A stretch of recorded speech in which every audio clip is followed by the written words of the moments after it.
დღის ქრონიკის დღევანდელ გამოშვებას ვიწყებთ ტელეიმედზე განხორციელებული ჰაკერული თავდასხმით, რომლის შესახებაც ვისაუბრებთ ტელეკომპანიის იურისტთან ანდრო ლაშხთან ერთად. ბატონო ანდრო, მოგესალმებით. ჩვენ დღეს რამდენიმე საათის განმავლობაში გათიშული იყო ტელეკომპანია იმედის ეთერი, მისი შიდა ქსელი არის დაზიანებული. თუ შეიძლება რომ გითხრათ უფრო მეტი ამის შესახებ და რა განვითარება მოყვება ამ მოვლენებს.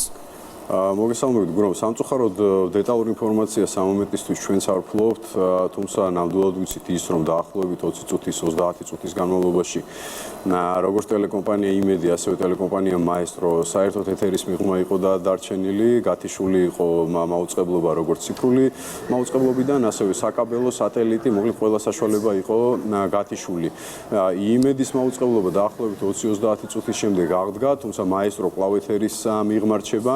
ასევე ძალიან დიდი მატერიალური ზიანი მოგვადგა იმის გათვალისწინებით, რომ განადგურებული არის ძალიან ძვირადღირებული ტექნიკა, მათ შორის ძვირადღირებული კომპიუტერები. დიდი ალბათობით კიბერშეტევა იყო, თუმცა ახლა ამ მომენტისთვის ესე დადასტურებულად ამის თქმა არ შეგვიძლია. გამოძიება დაწყებულია, საქმე აღზრულია, შინაგან საქმეთა სამინისტროს წარმომადგენლები უკვე არიან ადგილზე და ადგილზე სწავლობენ მდგომარეობას. ზუსტი ზარალი ამ მომენტისთვის დათვლილი არ გვაქვს, თუმცა ძალიან დიდ ზარალზე იქნება დიდი ალბათობით, ასე ვთქვათ, საქმე, იმიტომ რომ ძალიან ძვირადღირებული ტექნიკა არის განადგურებული და მოგეხსენებათ თითოეული წუთი ჩვენი მაუწყებლობის შეწყვეტის რა ზიანთანაც არის დაახლოებით დაკავშირებული. თავდასხმის შედეგები ხوار შეაფერხებს ტელეკომპანიის უფასოვან მაუწყებლობას ხვალ ზეგ და ამ დღეებში. რამდენი ხანი შეიძლება დაჭირდეს ამ ზიანის აღმოფხვრას? სამწუხაროდ იმის გათვალისწინებით, რომ ჩვენ დადასტურებულად არ ვიცით ზიანის გამომწვევი მიზეზები, არ შეგვიძლია რაიმე და ვთქვათ დადასტურებულად, ვთქვათ რა იქნება ხვალზე განთუნდაც 1 საათის შემდეგ. ჩვენ ყველა ღონეს ხმარობთ და რაც ფიზიკურ შესაძლებლობებში არის, ყველაფერს ვაკეთებთ იმისთვის, რომ მაყურებელმა მიიღოს ინფორმაცია და მაუწყებლობა ხარვეზის გარეშე წარიმართოს, თუმცა მაგალითად მაესტრო კვლავ ეთერის მიღმა რჩება სამწუხაროდ, იმედი გადაეცემა ეთერში, მაგრამ სანამ არ დავადგენთ და სანამ არ იქნება დადგენილი ამ შეტევა იყო, რა იყო და ზუსტი მიზეზები სანამ არ იქნება დადგენილი, ჩვენ ვერანაირ პროგნოზს სამწუხაროდ ვერ გავაკეთებთ. დიდი მადლობა ბატონო ანდრო. მადლობა თქვენ. შემდეგ უკვე ქრონიკის გამოშვებებში კვლავ მოგაწვით ინფორმაციას ამ ინციდენტის შესახებ. ეხლა კი დაუბრუნდეთ დღის მთავარ თემას. ბოდბელი მთავარეპისკოპოსი იაკობი გათავისუფლდა ქორეპისკოპოსისა და საპატრიარქოს ფინანსური განყოფილების ხელმძღვანელის მოვალეობებისაგან. როგორც ჩანს, მეუფის ბოლოდროინდელმა სკანდალურმა და უხამსმა ქცევამ საბოლოო ჯამში საქართველოს პატრიარქის გულისწყრომა და მკაცრი რეაქცია გამოიწვია. მთავარი პრობლემა, რომელიც წარმოადგენს სხვადასხვა საეკლესიო სკანდალების ძირს და მიზეზს, ეკლესიისა და პოლიტიკის აღრევაა. სხვადასხვა იერარქიულ კიბეზე მდგომი სასულიერო პირები ხშირად ცდებიან ზნეობაზე, მორალზე, ეთიკაზე საუბრის ფარგლებს და კონკრეტულ პოლიტიკურ დისკურსში იჭრებიან. საქართველოს დამოუკიდებლობის 3 ათეულ წელს ითვლის და ამდენივე ხანია, რაც ეკლესიის სიტყვა გაცდა ტაძრის კედლებს და საზოგადოებრივ ცხოვრებაში ჩაერთო. თუმცა ამ ხნის მანძილზე ვერ მოხერხდა, რომ ეკლესიის ადგილი და საზღვრები სახელმწიფოსა და საზოგადოებაში ჰარმონიულად განსაზღვრულიყო. სად გადის ზღვარი სახელმწიფოსა და ეკლესიას შორის და როგორი უნდა იყოს ეს ზღვარი? ეკლესიაზე რეფლექსია მხოლოდ მრევლის საქმეა თუ ნებისმიერი მოქალაქის? გვაქვს თუ არა საქმე რელიგიისა და ეკლესიის ერთგვარ კრიზისთან, რომელიც თანამედროვე ციფრულ საინფორმაციო ცივილიზაციის მიღწევებითაა განპირობებული? მივიღეთ თუ არა იმხელა აცდენა და განსხვავება სასულიერო და საერო ცხოვრების წესებს შორის, რაც თანამედროვე ყოფიერებაში ბუნებრივ წინააღმდეგობას იწვევს. ვინაიდან დღის განმავლობაში მთავარი თემა სწორედ მეუფე იაკობთან დაკავშირებული სკანდალია, მაგრამ კონკრეტულ დეტალებზე სასაუბროდ მზად არ არიან სასულიერო პირები, ჩვენი გადაცემის თემა ზოგადი ხასიათის იქნება. სტუდიაში მოვიწვიეთ ფილოსოფოსი ზაზა შათერიშვილი, რომელთან ერთადაც შევეცდებით შევეხოთ ძირეულ საკითხებს. ვიდრე იარსებებს წინააღმდეგობა იმ სასულიერო პირებს შორის, რომელთაც საკუთარ მსახურებასთან ერთად პოლიტიკური დღის წესრიგიც გააჩნიათ, საეკლესიო სკანდალები არ დასრულდება. ცხადია, რომ ტელეკომპანია იმედი თავის სიუჟეტებითა და სარედაქციო პოლიტიკით ხელს არ შეუწყობს საინფორმაციო ველში დელიკატური საკითხების ჭორაობის დონეზე განხილვას. თუმცა, როდესაც თემატიკა იძენს აქტუალობას, მასზე საჭიროა რეაგირება. საქართველოს საპატრიარქოს ამ ეტაპზე არ გავრცელებია რაიმე განცხადება ან შეფასება მიმდინარე ვითარებასთან დაკავშირებით. მრევლისთვის და მოსახლეობისთვის კი პრინციპულად მნიშვნელოვანია, რომ ასეთი მაღალი ნდობის საზოგადოებრივ და საკრალულ ინსტიტუტში დაინახოს ერთობა, ერთსულოვნება და სიწმინდე. ნაცვლად დაპირისპირებისა, ურთიერთბრალდებებისა და ცილისწამებებისა. ამ თემაზე სასაუბროდ ჩვენ ჩავთავთ მამა ალექსანდრე გალდავას, რომელთაც ვთხოვთ შეაფასოს მოკლედ დღეს არსებული ვითარება. მამა ალექსანდრე, მოგესალმებით. დღეს მეუფე იაკობი გათავისუფლდა თავისი თანამდებობებისგან, ადმინისტრაციული თანამდებობებისგან. ხომ არ ფიქრობთ, რომ ეს საკმარისი არ არის, როგორ შეაფასებდით და რამდენად ადეკვატურია ეს რეაქცია? იგი კვლავ დარჩება მღვდელმთავრად და იგი კვლავ დარჩება წმინდა სინოდის წევრად. მოგესალმებით, მივესალმებით თქვენს ტელემაყურებლებს. ჩვენ ვნახეთ დღეს, რომ მეუფე იაკობმა თავისივე საქციელი თვითონვე შეაფასა, მან შენდობა თხოვა მაყურებელს თავისი ლექსიკისთვის და ამავე დროს თავისი ნებით დაწერა განცხადება და ორივე თანამდებობა დატოვა. გაგრძელდება თუ არა მეუფე იაკობის ირგვლივ საუბრები, ეს არის გადასაწყვეტი მღვდელმთავრების, მე პროგნოზებისგან თავს შევიკავებ, მაგრამ მოიწვევენ სინოდის ხდომას და აუცილებლად ეს საკითხიც იქნება დაყენებული სხვა საკითხებთან ერთად, რამდენად ადეკვატურია მეუფე იაკობის თანამდებობიდან წასვლა იმისა, თუ რა სკანდალური განცხადებებიც მან გააკეთა. მამა ალექსანდრე, ჩვენ გვყავს სხვადასხვა მღვდელმთავრები, რომლებიც მაგალითად პენსიაში გავიდნენ. ამ შემთხვევაში ჩვენ ვერ განვიხილავთ, ხო გესმით, მხოლოდ დღევანდელ და გუშინდელ ინციდენტს. არიან მღვდელმთავრები, სასულიერო პირები, რომლებიც არიან ხოლმე შემჩნეული თავისი ისეთი აქტიური პოზიციით, რომელიც საზოგადოების სხვადასხვა ნაწილისთვის მიუღებელია. ძირითადად პრეტენზია არის და კითხვა ჩნდება, რამდენად შესაფერისია სასულიერო პირისთვის ესა თუ ის საქციელი. ძირითადად კი საუბარია, როდესაც ისინი აქტიურად იჭრებიან არა უბრალოდ საზოგადოებრივ, არამედ პოლიტიკურ ცხოვრებაში. რანაირად თქვენი აზრით, როგორი უნდა იყოს სასულიერო პირის როლი თანამედროვე ცხოვრებაში? მე მაგალითად ჩემაც მოგახსენებთ ამის შესახებ თვითონ საეკლესიო ცხოვრება და თქვათ რელიგიური რეალობა ითხოვს არა ჩაკეტილ ცხოვრებას, არამედ პირიქით საჯაროობას და მის საჯარო წარმოჩენას. ჩვენი ეკლესია გამოყოფილია პოლიტიკისგან და რასაკვირველია სახელმწიფოსგან, მაგრამ ამავე დროს პოლიტიკურ ერთეულად რჩება თითოეული მათგანი, ეს არის სასულიერო პირიც, ხომ? მას აქვს არჩევანის თავისუფლება და ის თავის არჩევანს აფიქსირებს ხოლმე საარჩევნო ყუთთან. მაგრამ ამავე დროს მას გააჩნია მრევლი, ყავს თანამოაზრეები და ხშირ შემთხვევაში სასულიერო პირისთვის რთულია რომ თავის შეიკავოს და თავის სიმპათიები ან ანტიპათიები არ გამოხატოს ამა თუ იმ თქვათ ამორჩევადი პიროვნების მიმართ. ეს არის ესეთი საცდური, მაგრამ რასაკვირველია, ყველამ უნდა თავის შევიკაროს საჯარო გამოსვლებისგან და საჯაროდ მეც მაგალითად მომსვლია ესე და წამწდენია საჯარო გამოსვლებისგან, როცა საქმე ეხება მართლაც დელიკატურ საკითხს და ადამიანების მიერ თავისუფალი ნების გამოხატვას. მაგრამ ერთი რამეც უნდა გვახსოვდეს, იცით, ჩვენ თუ გავიხსენებთ 40-იანი წლების კათოლიკურ ეკლესიას, მაშინ რომის პაპი დადუმბდა სწორედ გიტლერის საშინელი ჰოლოკოსტის მოწყობის გამო და ის ფარულად კი ეხმარებოდა ებრაელებს და აპარებდა მათ და მონათლულად აცხადებდა ბევრს მაშინ როცა ისინი არ იყვნენ მონათლულები და ამას აკეთებდა, მაგრამ მაინც ჩაუთვალეს ეს როგორც დუმილი და წინააღმდეგობის არ გაწევა იმ საშინელებისგან, რასაც ფაშიზმი ქვია.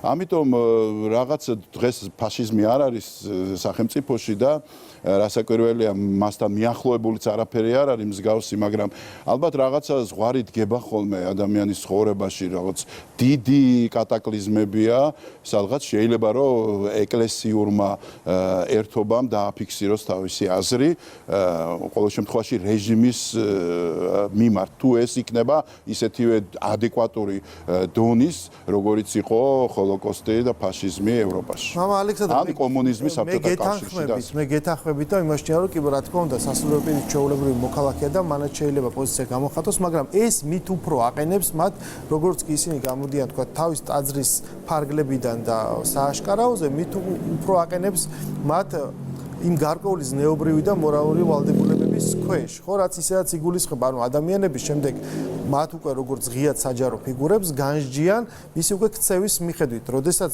სხვადასხვა ვიწრო, ეს ხო არ არის დიდი მასშტაბის მოვლენები, ვიწრო პოლიტიკურ საკითხებზე ისინი შედიან გარკვეულ აქტივისტურ საქმიანობაში და შემდეგ ეს დიდი ხნის განმავლობაში მედიაში ჯერდება ინფორმაცია მათი მოსაზრებების შესახებ. მე მივდივართ იქამდე, რაც მოვიდა მეუფე ნიკოლოს, როდესაც უკაცრავად მეუფე იაკობს, როდესაც იგი სრულიად რაღაც არაფხიზელ მდგომარეობაში პრაქტიკულად გამოიჭირა მედიამ და ეხა სერიოზულად მიდის გარჩევა მისი იმ განცხადებების, რომელსაც ვერც აყალიბებს წესიერად და რაც თავარია ურთიერთ გამომრიცხავია. ამ კუთხით როგორ ფიქრობთ და დავასრულოთ ჩვენი ჩართვა, როგორ ფიქრობთ, რამდენად როგორ უნდა იყოს საპატრიარქოს როლი, იქნებ ჯობია რომ გამოკვეთილი იყოს რაღაც პირთა წრე, ვისაც ექნება ეს ღიად საუბრის საშუალება. იცით რა არის, მეც გეთანხმებით, რომ ესე ყოველ ფეხის ნაბიჯზე და ყოველ არჩევნებზე და ამა თუ იმ პარტიის მხარდაჭერა ღიად ეს არის სრულიად წარმოუდგენელი. მე მხედველობაში მქონდა აი რაღაცა კატასტროფული გლობალური პრობლემა, რომელიც სახელმწიფოს უდგას, თქვათ არჩევანი აქვს ჩრდილოეთისკენ წავიდეს თუ ევროპული ინტეგრაცია აირჩიოს, ან რაღაც აი ესეთ გლობალური პრობლემა, რაც შეიძლება რომ აუცილებლად გამოსახატი იყოს, ხო?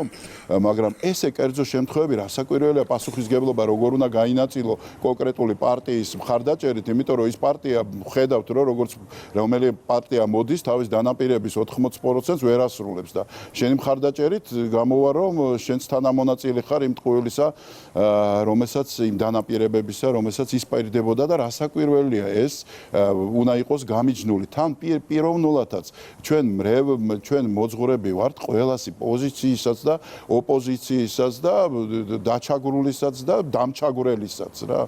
ამიტომ ჩვენი ადეკვატური პასუხი ყოველთვის უნდა იყოს ნეიტრალური და დახმარების საშუალება, რომ ჩვენი სახელმწიფო კიდევ უფრო უკეთესად განვითარდეს. რაც უფრო ნაკლებად ჩაერევა, თქვათ, ამ პოლიტიკურ საკითხებში, თქვათ, მოძღვარი სამ საქმეში და ხელს გააფათურებს, მით უფრო კარგი იქნება და მით უფრო თავისუფალი იქნება თავის მრევლი. ეს საცდური არსებობს, იმიტომ რომ მრევლი რაღაც რატომღაც, იცით რა არის, შეხურებს მოძღვარს და ყველაფერს ითხოვს, რომ მოძღვარმა გადაუწყვიტოს და კარგი მოძღვარი ის არის, ვინც თავისგან ანთავისუფლებს მრევლს.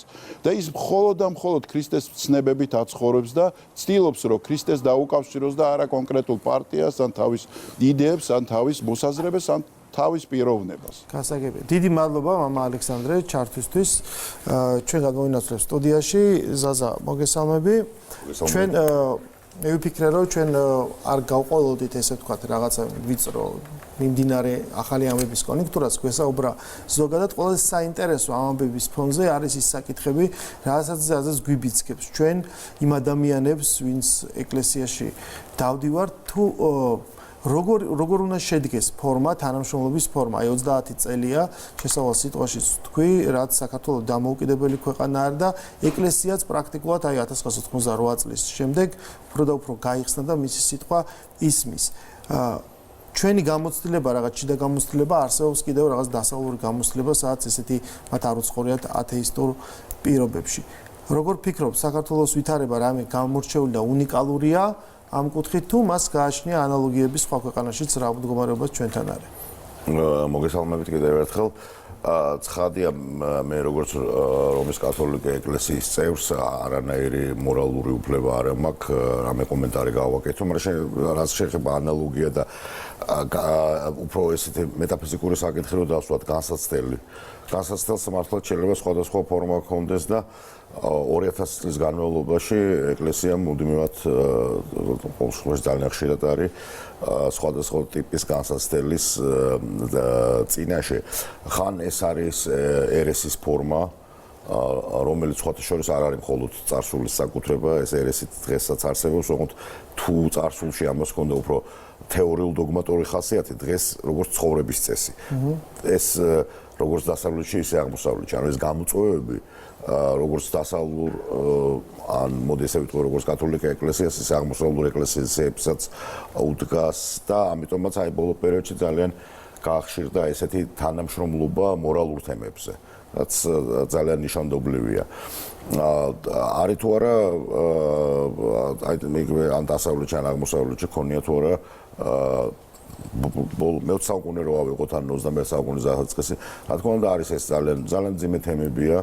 კათოლიკე ეკლესიასაც გარკვეულ ქვეყნებში აქვს ესეთი ძიმე თემები, დავუშვათ აი პედოფილური სკანდალები თქვა და ასე, რომელიც აქვე მინდა შევნიშნო, რომ ხშირ შემთხვევაში არის ესეთი ჟურნალისტური თემა ხშირად და ამაზე იღებენ ფილმებს, იწერება სტატიები და ეს რამდენად ეწევა ეკლესიის დისკრედიტაციას. ანუ როგორ არის დასავლეთში ეს რჩება ცალკე პრობლემად, რაც ლოკალურ პრობლემად თუ ეს არყევს მის საფუძვლებს. ერთ-ერთი ყველაზე ძლიერი ეკლესია ორივე მნიშვნელობით, როგორც ინტელექტუალურ, თეოლოგიურ და სულიერ და მეორე მხრივ როგორც ეკონომიკური არის შეერთებული შტატების ეკლესია, სადაც მართლაც ძალიან სერიოზული რყევები მოხდა ამასთან დაკავშირებით და ყველაზე ძლიერი სკანდალი სწორედ ეს თემა სკანდალებისა, თუმცა ისე ვამბობ, ავსტრალიაშიც მოხდა, მაგრამ მთელი ამბავი არის ის, რომ როგორც წესი ამალგამა ხდება ხოლმე, ანუ ნამდვილისა და ტყუილის გარჩევა საკმაოდ რთულია. გავაწყლები მე აღმოჩნდება რომ თურმე სულტყუილად დააბრალეს ადამიანს ამ დროს რეპუტაციები და ხანდახან ცხოვრება ადამიანის სიცოცხლეზე წირება ამ ყველაფერს, მაგრამ ისე რომ არის სხვადასხვა ტიპის განსაცდელი, ხო და რელიგიური ადამიანი როგორც სამოდელო პირი, ასევე მრევლის ადამიანი ამას ცოტა სხვანაირად უყურებს. აქ საქართველოში კიდე ერთი ესეთი მომენტია, აქ უკვე როგორც ჩვეულებრივი მოქალაქე ესე ვიტყვი, გამომდინარე ამ ბოლო 30 წლიდან მოდი ესეც ვთქვათ, რომ საქართველოში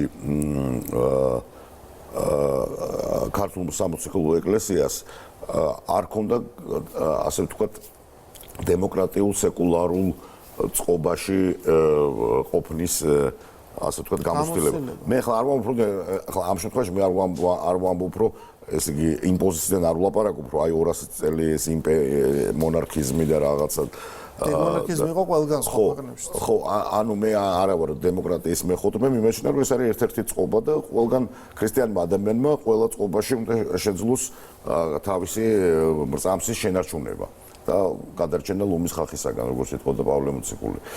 ამ თვალსაზრისით უბრალოდ გამოცდილებაზე ვარ. თან ახლა გავითვალისწინოთ ისიც, რომ იმპერიაში ყოფნის დროს მე ხო რუსეთის მონარქისტულ იმპერიას გულისხმობ, ქართული ეკლესია არ წარმოადგენდა დამოუკიდებელ სუბიექტს, სხვადასხვა რუსული ეკლესიაც არ წარმოადგენდა, იმიტომ რომ მას მართავდა სინოდის ოპერპროკურორი, ანუ პეტრე პირველმა შექმნა ტიპური ესეთი პროტესტანტული მოდელი აი ამ თვითპრობელურ სახელმწიფოში, პროტესტანტული მოდელი და რუსეთის პატრიარქობა აღდგა რუდის როგორც საქართველოში 1917 წელს. ამის შემდეგ უკვე რადიკალური სეკულარიზმი, როდესაც ისეთი დევნა იყო ეკლესიის ალბათ როგორიც ალბათ აი პირველ მეორე მესამე საუკუნეებში სხვათა შორის ეს არა მხოლოდ საქართველოში და ქართულ თემასო დაუბრუნდეთ ჩვენ ერთი ესეთი რა გვახასიათებს რომ ეხლა ჩვენ საუბრობთ ბოლო 30 წელზე ხო იმ პერიოდში როცა ჩვენი იმპერიაში ცხოვრება გააგრძელა შემდეგ საბჭოთა კავშირმა და დამოუკიდებლობის სულ რამდენიმე წელი ჰქონდა და რეალური ესეთი ავტოკეფალიის შეიძლება დამოუკიდებლად გადაწყვეტილებების მიღება შემდეგ 53 წლამდე სხვა ეკლესიები არც აღიარებდნენ ჩვენს ავტოკეფალიას ცოტა და შემდეგ უკვე არის საბჭოთა კავშირი ხო იმ დროსაც დაიწყო ეროვნული მოძრაობა, ეკლესია აღმოჩნდა ერთ-ერთ 88 წელს. ხო, ამ ავანგარდში და ამ ინსტიტუციაში და შემდეგ, როდესაც მალე საბჭოთა კავშირი დაიშალა, საქართველოს იდენტობა რა იყო, აი ამის განსაზღვრაში, მას ჰქონდა თავისი წვლილი და მთელი ეს პროცესები, რაც ყველაზე საინტერესოა, მიმდინარეობს ერთი პატრიარქობის პერიოდში, ხო? ეს სხვა ქვეყნებში პრაქტიკულად ეს გამოცდილება აღარ არის, იმიტომ რომ ჩვენი პატრიარქი დღეს არის ყველაზე უხუცესი იერარქი, ამ ხელა სტაჟი ამ წუთას არავის აღარ აქვს და ამ პერიოდში მოხდა რამდენიმე ცვლილება. ერთი იყო ეს იდენტობის საკითხი, შემდეგ ეს უკვე შემდეგ მინდა გკითხოთ, რომ პოლიტიკა უფრო შემოვიდა ეკლესიაში თუ პირიქით, ეკლესია გახდა პოლიტიზირებული. მაგრამ დღეს რაც ხდება, ხო არ არის ეს უკვე ეს თქვა თანამედროვე ცივილიზაციის სეკულარიზმის ესე ვთქვათ განსასწრელი, იმიტომ რომ ეკლესიას ჰქონდა დევნის პერიოდი, ეკლესიას ჰქონდა სახელმწიფოსთან შერწყმის პერიოდი, რაღაც ბიზანტიურ პერიოდში, მას ჰქონდა ათეისტურ ქვეყანაში, რომელიც იგივე დევნაა გამოცდილი, მაგრამ დღეს არავინ არ ზდევნის ეკლესიას, მაგრამ პრაქტიკულად ის სამოქალაქო საქმეებშიც არავინ არ ახედებს. ეს ხო არ არის სეკულარიზმის განსაცდელი, რაც უბრალოდ ცივილიზაციას ახასიათებს და დღეს მივიღეთ იგივე ეფექტი საქართველოშიც. ძალიან კარგი შეკითხვაა, მე ვიტყოდი, რომ თუ იდენტობაზე ვლაპარაკობთ, მოდი აქედან დავიწყოთ, რომ 88 წლიდან მოყოლებული ეკლესია ძალიან სერიოზულ როლს ასრულებდა ეროვნულ მოძრაობაში, მაგრამ მე ვერ ვიტყვი, რომ ეს რაღაც უნიკალურია. ხო, აი კათოლიკურ ქვეყნებშიც გვაქვს პოლონეთს რო თავი დავვნებოთ, აი სრულად ესეთ ჩვეულებრივი იტალია რო ავიღოთ, ხო? იტალიელების 90% იდენტობა არის კათოლიკური იდენტობა. ანუ ეს მათთვის ეს არის იტალიური რელიგია და ეს იმდენად ესეთი ჩვეულებრივი გახდა, რომ სხვა ქვეყანაშიც როგორც იტალიური რელიგიას ისე აღიქვამენ, მაგალითად რუსეთში. თუ პოლონელებთან არ აგვაქვს ხო პოლონეთში, მაგალითად ეს არის ნაციონალური წინააღმდეგობის და რუსეთთან დაპირისპირების ყველაზე უფრო მნიშვნელოვანი ინსტიტუცია, იმიტომ რომ ეკლესიის გარეშე და საბჭოთა კავშირთან დაპირისპირებაში მთელი რიგი წმინდანებისა გაჩნდა, რომელიც ებრძოდა უპირისპირდებოდა საბჭოთა რეჟიმს. ერთ-ერთი მეც მახსოვს მღვდელი ეჟი პოპულიუშკო, რომელიც საბჭოთა კგბ-მ დაახშო და ჩააგდო მაშინ რა ქვია მაშინ დინარეში. ეხლა წმინდანად არის შერაცხული.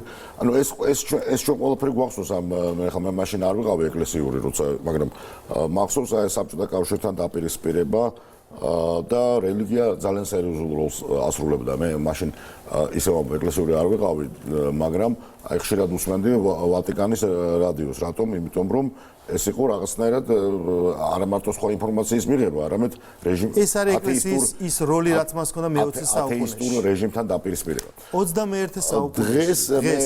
დღეს ესე ვიტყოდი, აი მე რითიც დავიწყე, გახსოვთ, არსებობს სხვადასხვა ტიპის გამოწვევები. არის გამოწვევა, როდესაც ეკლესიას უპირისპირდება რაღაცა გარკვეული თეორია. აი მაგალითად მარქსისტული თეორია, რომელიც შეიძლება განვიხილოთ როგორც სწავლება და როგორც ქრისტიანობის მატერიალისტური ვარიაცია, რომელსაც აქვს თავისი სასუფეველი კომუნიზმის სახით, ხო? და ბევრი ეგრეს განიხილავს, მაგრამ არსებობს კიდევ ის, რასაც შეიძლება უწოდოთ ცხოვრების წესი. აი თანამედროვე ადამიანის ცხოვრების წესი ხშირ შემთხვევაში ისეთია, რომ ძალიან რთული ხდება ქრისტიანული ცხოვრების წესით ცხოვრება. აქ უკვე მთავარი იდეა კი არ არის, არამედ ადამიანი, რომელიც არის ორიენტირებული კომფორტზე, ფუფუნებაზე, თან ეს ტექნიკა კონსუმერიზმზე, უბრალოდ სამხმარებლო საზოგადოებაში და ტექნიკა ხდება ცივილიზაციის განუყოფელი ნაწილი, ხო? დასავლეთში და აღმოსავლეთში, ჩრდილოეთში და სამხრეთში ძალიან რთული ხდება ამის შენარჩუნება, მაგალითად შარშან წინ გამოიცა ესეთი ამერიკელი ავტორის დრეერის წიგნი, რომელსაც ჰქვია ქართულად მე ესე გადმოთარგმნდი ბენედიქტესეული ოფცია. ლაპარაკია წმინდა ბენედიქტეზე, რომელიც განუყოფელი ეკლესიის საერთო წმინდანია, ბენედიქტე ნურსიელი მე-6 საუკუნის ეკლესიის მოძღვარი და წმინდანი. ანუ წარმოიდგინეთ თქვენ ახლა ჩვენთვის იდეალი დემოკრატიისა და დემოკრატიული საზოგადოების არის შეერთებული შტატები და გარკვეული აზრით ნამდვილად ესეც არის, იმიტომ რომ შეერთებული შტატები დღემდე ლიდერია ამ თვალსაზრისით, ხო? მაგრამ აი იქაც კი არის ძალიან სერიოზული პრობლემა. და პრობლემა ის კი არ არის, რომ ვიღაცა ეკლესიას ესე დევნის რაღაც ინსტიტუციების, არავითარ შემთხვევაში. აქ პრობლემა უკვე არის ცხოვრების წესი. არის ცხოვრების წესი და ისეთი ინსტიტუციები, რომლებიც საერთოდ არ არიან პირდაპირ სახელმწიფოსთან დაკავშირებულები, რომლებიც ალტერნატიული ცხოვრების წესს ვთქვათ ასე, ალტერნატიული ცხოვრების წესის პროპაგანდას ეწევიან. დაუშვათ იგივე ჰოლივუდი, რომელიც ძალიან ხშირ შემთხვევაში, განსხვავებით 40-იანი 50-იანი წლებისაგან, მოყოლებული 60-იანი წლების მეორე ნახევრიდან უკვე ეწევა მე ესე ვიტყოდი პოსტმოდერნული ცხოვრების წესის აპოლოგიას და სხვანაირი ცხოვრება ვერ წარმოუდგენია. ის სურათხატები რაც იხატება პრაქტიკულად განაპირობ ეს ცხოვრების წესი შემიძლია დაგეთანხმო რეალურად წარმოადგენს ამ გამოწვევას და მით უფრო ალბათ რაღაც წრეებში საზოგადოებრივ საქართველოს ფიქრობენ და უნდა ფიქრობდნენ ალბათ ამ საკითხზე. განსაკუთრებით ეს რემარკას გავაკეთებ ეს ზასაჩენამო ხო ზუსტად წრეებზე ვლაპარაკობ. ელიტური წრეები მოდი ესე ვთქვათ. ელიტური წრეები და პირველ რიგში გულისხმობ იმას რასაც დღეს ვეძახით ბოჰემას. ჩვენი გადაცემა უნდა დასრულდეს და ბოლოჯერ მოკლედ კითხავთ.